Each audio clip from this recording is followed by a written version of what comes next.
அஸ்ஸலாமு அலைக்கும் வரஹ்மத்துல்லாஹி வபரகாத்துஹு.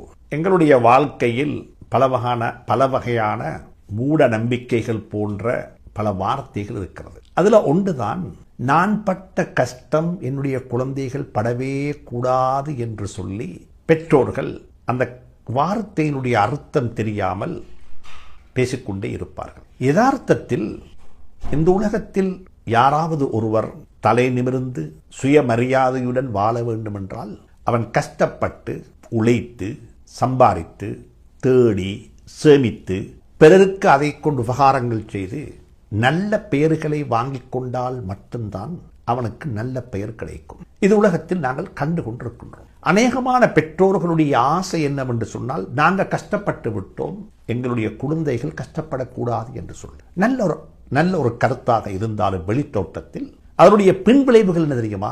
நீங்கள் கஷ்டப்பட்டு உழைத்து உங்களுடைய குழந்தைகளை கஷ்டப்படாமல் வாழ வைத்தால் அவர்களுடைய குழந்தைகள் கஷ்டப்படுவார்கள். நீங்கள் விட்டு போனதையெல்லாம் செலவு செய்து வாழ்ந்து கொண்டே இருப்பார்கள். நீங்கள் தேடியது பணம் செலவுக்காக வேண்டி அவர்கள் பணத்துக்கு செலவு தேடிக்கொண்டே இருப்பார்கள். இதை நாங்கள் எங்களை சுற்றி வாழக்கூடிய பல குடும்பங்களில் பார்த்து கொண்டே இருக்கின்றோம். இதை ஏன் வாங்கினீர்கள் என்று கேட்டால், குழந்தைகள் செல்லக்கூடிய பணம் இருந்தது, அதனால் வாங்கினேன். தகப்பனாரிடத்தில் கேட்டால், கஷ்டப்பட்டு உழைத்தது, அதனால் செலவழிக்க விரும்பவில்லை என்று சொல்லி அவர் சொல்லுகின்றார். எனவே அன்புக்குரியவர்களே, குழந்தைகளை கஷ்டப்பட விடுங்கள், குழந்தைகளையும் கஷ்டப்பட விடுங்கள்.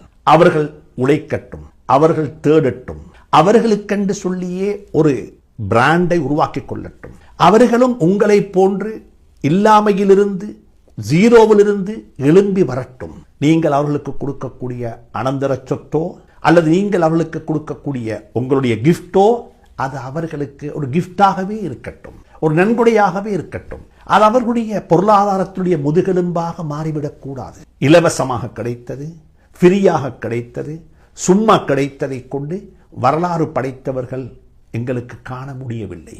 உழைத்து தியாகங்கள் செய்து கஷ்டப்பட்டு தேடியவர்களுடைய சொத்துக்கள் தான் அடுத்த தலைமுறையை நாடி சொல்லும் என்பது யதார்த்தம். அந்த அடிப்படையில் அனைவருக்கும் சொல்லுகின்றேன், பெற்றோர்களுக்கு வசதி வாய்ப்புடன் செல்வ செழிப்புடன் ஈரப்பசிப்புடன் வாழக்கூடிய பெற்றோர்களுக்கு சொல்லக்கூடிய அன்பான ஒரு புத்திமதி என்னவென்று சொன்னால், ஏழைகளுடைய குடும்பங்களில் வாழக்கூடிய குழந்தைகள் கஷ்டப்படுவது போன்று கஷ்டத்தையும் காட்டி அவர்களை வளர்த்தெடுங்கள். கஷ்டத்தையும் காட்டி அவர்களுக்கு வாழ்க்கையை சொல்லிக் கொடுங்கள். வாழ்க்கை என்பது சொகுசு வாழ்க்கை அல்ல. வாழ்க்கை என்பது சொகுசை அடையலாம், கஷ்டப்பட்டவனுக்குத்தான் சொகுசு வாழ்வு கிடைக்கும் என்று சொல்லக்கூடிய யதார்த்தத்தையும் நீங்கள் அவளுக்கு சொல்லிக் கொடுங்கள். இதைத்தான் மார்க்கமும் சொல்லி இருக்கிறது, இஸ்லாமும் அதைத்தான் சொல்லி இருக்கிறது. அனந்தர சொத்தாக கிடைப்பது அது அல்லாவின் புறத்திலிருந்து ஒருவனுக்கு ஹதியாவாக, அல்லாவின் புறத்திலிருந்து ஒரு கிஃப்டாக கிடைக்கக்கூடிய கிஃப்ட். அதை நம்பி வாழ வேண்டாம், அதற்காக வேண்டி வாழ வேண்டாம், அதற்காக வேண்டி குடும்ப உறவுகளை பேண வேண்டாம். குடும்ப உறவுகளை அல்லாஹ்வுக்காக வேண்டி பேணுவோம். எனவே இந்த கருத்தையும் மிக உன்னிப்பாக சொல்லுகின்றேன்.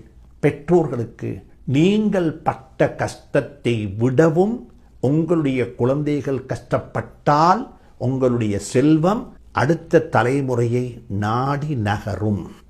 நீங்கள் பட்ட கஷ்டத்தை என்னுடைய குடும்பம் படக்கூடாது, குழந்தைகள் படக்கூடாது என்று சொல்லி நீங்கள் நினைத்தால் உங்களுடைய அடுத்த தலைமுறை உங்களை விடவும் கஷ்டப்படும் என்பதை மனதில் புரிய வைத்துக் கொள்ளுங்கள். அல்லாஹ் சுப்ஹானஹு வ தஆலா நம் அனைவருக்கும் துணை புரிவானாக.